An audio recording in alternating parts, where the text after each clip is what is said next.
طرح سبک کردن جزا برای اتهام برانگیختن کینه عداوت ملی و مذهبی از سوی دادستانی کل تهیه شده است. افراد آگاه از طرح نو در صحبت با رادیوی آزادی گفتند در صورت قبول پیشنهادها جزا برای برانگیختن کینه عداوت ملی و مذهبی هم زندان و هم جریمه و کارهای اصلاحی خواهد بود. فعلا ماده 189 کدکس جنایی تاجیکستان برای برانگیختن کینه عداوت ملی و مذهبی 5 سال و در حالتهای وزنین تا 12 سال زندان را پیش بینی می‌کند.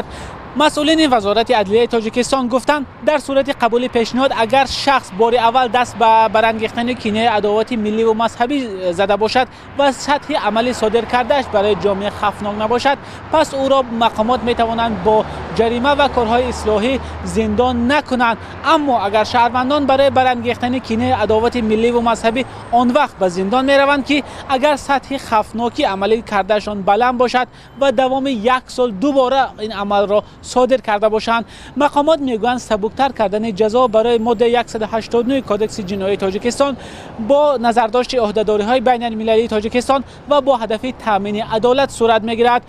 طرح تغییرات به کدکس جنایی تاجیکستان باید نخست از سوی پارلمان تصدیق شده و بعداً پرزیدنت با آن امضا گذارد. تنها در این حال این تغییرات حکم قانون میگیرد. سالهای اخیر در تاجیکستان ده ها نفر با جرم برانگیختن کینه و عداوت ملی و مذهبی از جمله در شبکه‌های اجتماعی به مهلت‌های طولانی زندان شدند.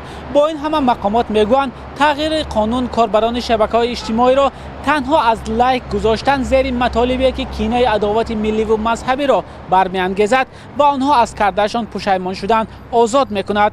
گذاشتن لایک در زیر متن‌هایی که به گفته آنها خصوصیت افراط‌گرایی و تروریسم دارد همچنان جزای وزنین خواهد داشت. در گذشته وکیل مدافع بزرگمهر یاروف با این ماده زندانی شده بود. ضد خبرنگار تاجیک خیرالله میرسیدوف نیز با اتهام برانگیختن کینه عداوت ملی و مذهبی پرونده باز کرده بودند ولی بعدا آن را قطع کردند. مولا رجب یوسفی، شادمان یتیم، آزادی دوشنبه.